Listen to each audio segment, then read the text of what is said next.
Welcome to King 5 Plus. I'm Greg Copeland. This is The Week, a look at what made headlines in our region, along with your weekend forecast. First up, an alleged terror plot tied to ISIS involving a 19-year-old from Kent. He's among 8 people charged. Federal agents say he planned to travel overseas to join a group, part of a larger network stretching from Michigan to Europe. King 5's Christian Balderas has the latest on the investigation. Federal court documents reveal the 19-year-old was arrested at his home here in Kent late Tuesday night, just hours before he and another teenager in New Jersey were trying to flee the country to join ISIS. The threat of terrorism is real. The U.S. Attorney for New Jersey released this video after 2 people were arrested in connection with what federal investigators call a foiled ISIS terror plot, allegedly planned for Halloween weekend in Michigan. Tomas Khan Jimenez Gazelle of Montclair, New Jersey, and Saeed Ali Mareh of Kent, Washington, along with other co-conspirators, used encrypted messaging applications to plan travel to Turkey and then to Syria to join ISIS as fighters. Recently, unsealed court documents reveal the teens used encrypted messaging apps for months, discussed weapons training and making IEDs, and travel logistics. In one recorded conversation, the 19-year-old allegedly said everyone in the group would need to unalive one person to prove their commitment. The teens originally planned to leave in mid-November, but court documents show they panicked after the Michigan arrests. According to the complaint, Jimenez Gazelle said, quote, "The feds are going to be looking for us in a week maybe, so we are leaving today or tomorrow." Within days, both men moved up their departure dates to November 5th. Jimenez Gazelle was arrested at Newark Airport November 4th. The Kent teen was arrested later that same day. The FBI in Seattle said in a statement, "This is a top priority for the FBI in the state of Washington, and our Joint Terrorism Task Force remains vigilant." 6 other alleged ISIS supporters have been arrested in connection with the case. I'm Christian Balderas, King 5 News. Well, after a nationwide search, Washington's largest school district has chosen its next leader. Ben Schuldiner will be the next superintendent of Seattle Public Schools. King 5's Maddie White explains some of the differences between him and former superintendent Dr. Brent Jones. Well, Greg, one is that Jones hadn't held the position title of superintendent before. Schuldiner has in Michigan for Lansing School District. That being said, it's a district about a quarter the size of SPS. I'm just so thrilled that the board chose me to be the next superintendent. I cannot wait to move here and make Seattle my permanent home. Seattle Public Schools families, meet Ben Schuldiner. Even today, I was upstairs, in the superintendent's office, and people were downstairs trying to meet with me, and I just said, "Come on up." And there was like a sense of shock that they weren't ever invited upstairs. That's what we need to do. He says communication and transparency will be his top priorities as SBS superintendent, something his predecessor received some heat for during talks over which schools to close or consolidate. With budget constraints, Sure. How do you plan to attack that issue? Well, look, the first thing, again, is we have to build trust. I mean, nothing the school district does should be done in a vacuum. It should be, if it's going to be for the community, it should be with the community. But Schuldiner plans to bring more dollars with more enrollment. The way that you change that is by having an even better product. In his 4 years at Lansing School District in Michigan, enrollment improved for the first time in 3 decades. Lansing was on the brink of insolvency when Ben arrived. Sound familiar? 4 years later, the district had quadrupled its fund balance and rebuilt long-term stability. A company-conducted SBS survey shows past experience managing budgets is a top quality families desired in this new superintendent. I will retire one of 2 ways. The board fires me, or we are, in fact, the single greatest urban public school system in America. Schuldiner also previously served on the New York City Board of Education. The former New Yorker says he'll likely start in his Seattle role in late January or early February. I'm Maddie White, King 5 News. Seattle Public Schools has been ordered to pay a former student $8 million. He was punched by his math teacher back in 2018. In 2023, the student sued the district, claiming he had long-term post-traumatic brain injury because of what happened.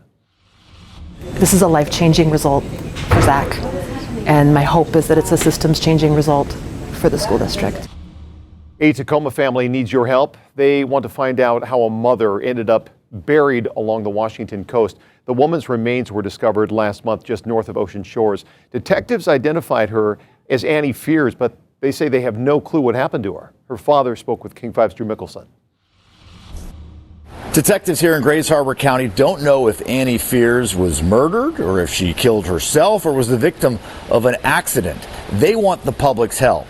If she was hurt, Annie Fears' father wants justice. She liked to fish and she liked to run, and she just, nice person to be around. Annie Michelle Fears was born in Thailand. Her father, Michael, was stationed there with the Air Force. She had a family that cared for her. We're all so sad. She's not coming back. 2 weeks ago, someone driving on the beach just north of Ocean Shores found Fears' remains buried in the sand. They didn't think it was a body at first. No, they thought it was a buoy of some sort, and so started digging. The county coroner helped identify the remains, but detectives say they don't have much else to work with. The 51-year-old mother from Tacoma had been homeless recently and hadn't seen her family in months. That's the big question. Why would she come to Grays Harbor? There's no connection for her out here. If she had to either take a bus or get a ride from somebody. So somebody knows something. Anytime my kids are out there on the street, I always worry. Tough place to live in. Annie's father was too distraught to do an on-camera interview, but wants his daughter's story told with the hopes someone will help them solve the mystery. I want whoever had anything to do with taking her down to Ocean Shores or hurting her anyway, give us some information, give the police some information so they can solve this. If you know what happened to Annie Fears or even saw her over the last couple of months, detectives here in Grays Harbor County would like to speak with you. In Montesano, Drew Mickelson, King 5 News. Well, Pierce County family says police recklessness is to blame for a deadly police chase. The family has filed a wrongful death suit against the city of Lakewood. Here's Drew Mickelson again. In June of 2023, as father and husband Bogdan Vetrov drove his semi over this I-5 overpass, 2 Lakewood police officers were chasing after a 15-year-old boy driving a stolen car. As soon as the officers turned on their lights, they said the wanted driver took off and was not going to stop. 150, start fire priority. They just got hit by a semi. The 15-year-old driver walked out of the car, but the driver of the truck he hit was ejected onto the interstate below. Bogdan Vetrov, a 57-year-old father of 7, died. He was healthy. Nobody expected that, We were in shock. Didn't know what to do. In November of 2023, King 5 News spoke with Vetrov's sister, Valentina Andriuk. She said her brother loved music and brought his family to the U.S. from Ukraine looking for a better life. If officers had followed the rules and just applied common sense, this chase never happens. Mr. Vetrov isn't dead. Family attorney Mark Lindquist filed a wrongful death claim against the city of Lakewood, alleging the officers' actions caused Vetrov's death. Today's filing seeks $26 million and claims Mr. Vetrov died as a result of the officers' negligence, recklessness, and indifference to department rules, state laws, and common sense. The teen was a suspect in a 7-Eleven robbery that had happened about 5 hours before the crash. Lindquist said the officers did not have permission to chase him, something that violated department policy and Washington state law, which at the time prohibited high-speed pursuits of robbery suspects. Stop right there! Stop! Stop! On the ground! The 15-year-old got a sentence of up to 9 months in juvenile detention for vehicular homicide and auto theft. A judge ordered him to pay the state's Department of Labor and Industries $50,000. Vetrov's family says more needs to be done. The family feels like there has not been accountability, so the family's seeking accountability, they're seeking justice, and they want to make sure this doesn't happen to any other families. Since this could result in a lawsuit, the city of Lakewood is not offering any public comments. The city has 60 days to respond to this legal action in court. In Lakewood, Drew Mickelson, King 5 News. When we come back, meteorologist Ashley Ruiz has a look at a drier weekend forecast for a lot of you. Then fireballs streaking across the sky had a lot of people looking up in wonder. Mystery solved there. And a puppy missing for months is finally back home. A neighbor now facing charges. You're watching The Week on King 5 Plus.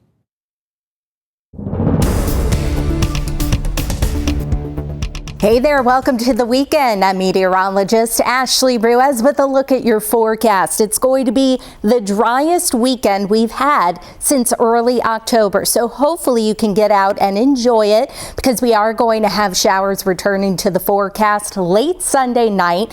More than likely it's going to be Monday morning, but we could have a couple of showers creeping in from the northwest as early as Sunday night. And we're looking at more rain returning late next week. Mid to late next week. For your Saturday, likely going to kick things off with some clouds, if not some fog. We've just been so saturated lately, and so it's not going to take much to get a little bit of fog, but that's going to burn off. We'll have a pretty nice weekend, I would say.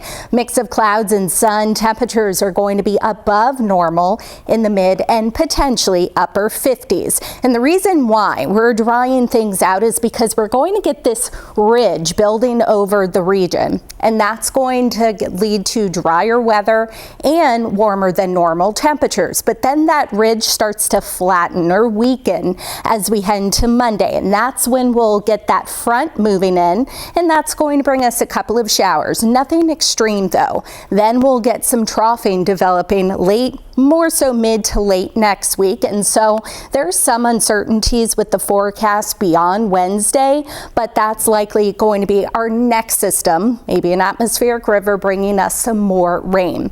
But in the meantime, enjoy your weekend. Sunday's going to be the warmer day of the two, about 62 degrees, so upper 50s, lower 60s. We'll have a mix of sun and clouds. Monday, that's when we'll get some of those showers tapering off to sun breaks by the back half of the day.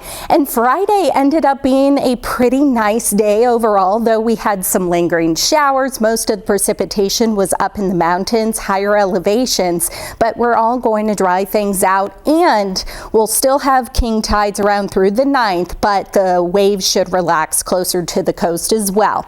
If you're headed to the coast, expect temperatures near 60, mostly cloudy. We'll have sun breaks in the mix for Puget Sound. Pretty similar, morning fog or clouds tapering off, and that will mix out to a mix of sun and clouds. The island's going to be beautiful, mid 50s, and then up in the Cascades, freezing level about 9,000 feet Saturday, going to have some fog out there.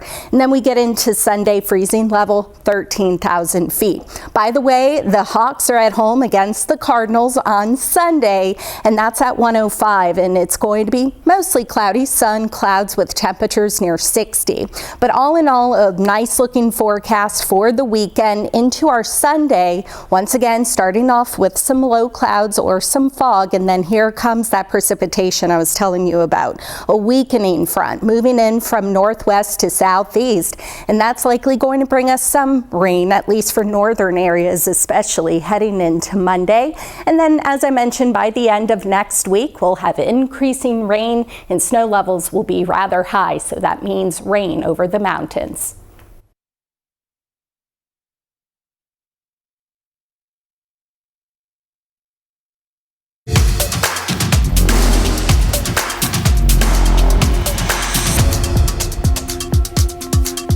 Welcome back to The Week on King 5 Plus. Now for a cold case possibly solved.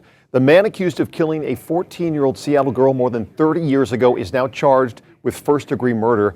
It's a case our Unsolved Northwest unit profiled in 2023. Sebastian Robertson shares new details revealed in court documents. I am grateful to announce that we have finally found the man responsible for taking her life. In newly released court documents, investigators say 14-year-old Tanya Frazier, the victim in this case, was a stranger to him, adding he seemingly chose Tanya at random and induced her to talk to him by ruse. Classmates tell investigators they saw her leave with the man matching Russ's description outside Meany Middle School in July of 1994. Tanya's body was discovered by parkgoers 5 days later, less than a mile away. Her autopsy determined that Frazier died from numerous sharp force injuries to her head and neck. Her death was ruled a homicide. In September of '94, the Washington State Patrol Crime Lab became their first round of what would become decades of DNA testing. By 2001, analysts had tied DNA found on Frazier's body to an unknown male. In 2018, investigators turned to genetic genealogy in hopes of putting a name to that DNA, but came up empty. Then in 2025, with new technology, a breakthrough.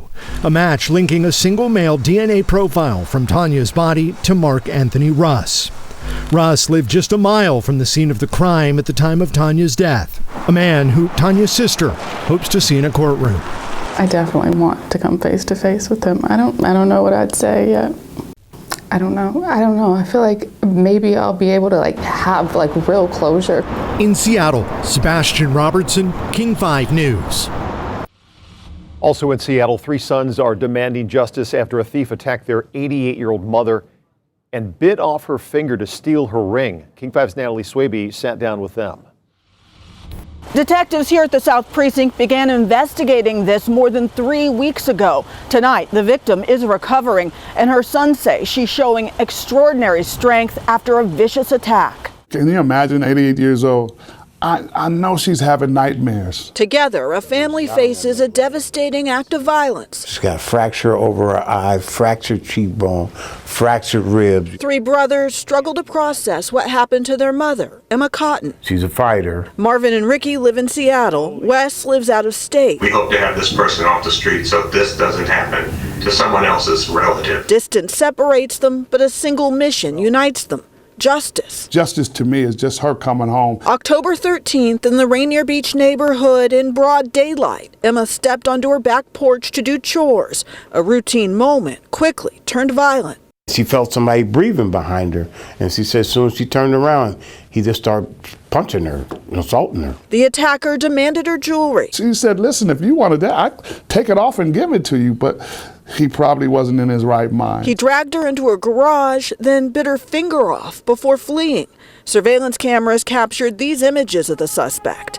Paramedics rushed Emma to the hospital. To see my mom's finger bitten off and her still being calm, but like I say, it almost made me faint to look at it. Their mother leads Mount Zion Baptist Church's senior ministry. She's poured decades into serving her community. Now her focus shifts to healing after fighting for her life. She fought, she scratched, she kicked, she did everything. It definitely was something spiritual that happened while she's still here, how she fought this guy off, and we just want him caught.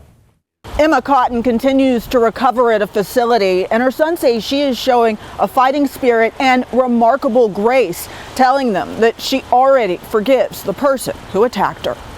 In Seattle, Natalie Swaby, King 5 News. We began the week with a bit of a mystery in the sky. People across Mason County couldn't figure out what they were watching as bright fireballs went streaking through the air. Connor Board has some answers. It looked like a humongous meteor coming to town. Fireballs raining from the sky. That's what multiple people reached out to King 5 about Sunday night. I think it would be aliens for sure, 100%. Ryan Vertigo and Andy Farrington were 2 of the 14 skydivers who took part in what they call a pyro jump. And it just left this big old trail of fire behind our feet. And then, yeah, flying like squirrels. Here we go. It was out of this world. It's nothing like I've ever really experienced. It was probably the most fun jump I've really ever had. Andy helped lead the group. So it's like one, and then it's just one right after another. And then my suit was white and lit up pretty good, so then everybody just kind of knew where to go. Ryan has been organizing the jump the past month and a half. I actually haven't heard of a lot of people doing night wingsuit jumps before, very recently this large, and I wanted to do something really cool for the season kind of coming to an end. And he made all of the pyrotechnic equipment himself. Obviously we had pyro hooked up to here. We have it up here on our left foot. A lot of help with it, but then I had to build everything by scratch, so this switch, everything. Chest strap on. All the skydivers jumped in wingsuits. This is the one I wore last night, yep. Which allow them to soar at around 30 to 40 miles per hour. And when it's time to pull your parachute, you reach back and pull your pilot chute right there. While they can confirm no flying saucers were above Shelton Sunday night, no aliens. They cannot confirm people won't see more of their showmanship in the future. So I'm going to do much, much more. So Shelton locals better get ready for it. In Shelton, Connor Board, King 5 News. Pretty cool light show. Well, Well, King 5 News has learned the State Department of Labor and Industries is now investigating allegations of wage theft at a major Linwood construction project. North Bureau Chief Eric Wilkinson learned at least 4 workers say they were told to work overtime, but then they weren't properly paid. This construction worker we'll call Jose claims employees worked months of overtime at Linwood's Enzo apartment project, but were not properly paid. We're protecting the whistleblower's identity because he fears reprisals within the industry. A la vez molesto y a la vez triste. I'm sad because it was unjust, he says. Jose says workers put in 9 to 10 hours a day, 6 days a week, but their paychecks didn't reflect it, and saying no wasn't an option if workers wanted to keep their jobs. Pues es sencillo. Si quieres, si no. It was common knowledge this was how the company operated, says Jose, adding his bosses would tell him, you can work these hours, otherwise you can leave. Pues obviamente no había trabajo. Jose says most never complained because they needed the work. And then you see the fluctuation here. Officials with the Western States Regional Council of Carpenters examined the pay stubs of 4 workers from the site. They say managers manipulated hourly pay rates by a couple of dollars an hour to make it look like workers only clocked 40 hours per week, when in reality they worked 45 or more without getting overtime. What they would do is they'd fluctuate up to maybe $34, $35 an hour, as opposed to paying time and a half. Sources tell King 5 a subcontractor for Bellevue's American Capital Group cheated the workers out of their pay.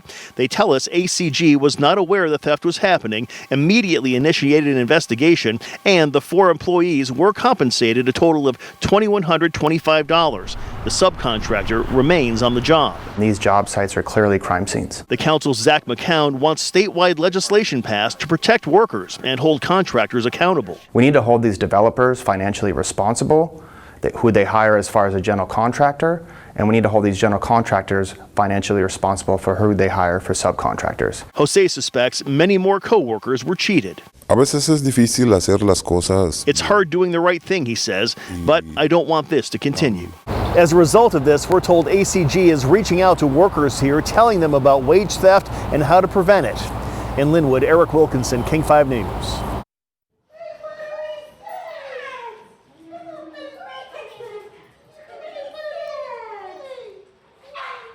Now for a long-awaited reunion this week at the Humane Society for Tacoma and Pierce County. That's Buddy the dog, was back in his owner's arms after more than 3 months away. It started with a backyard escape in July, and then police believe a neighbor took Buddy home and then kept him there. Police say he denied taking the dog despite photographic evidence that showed otherwise. Tacoma police finally returned Buddy earlier this week, clearly happy to see his owner. Thanks for your time. We hope you'll join us every Friday evening for another look at the biggest stories of the week.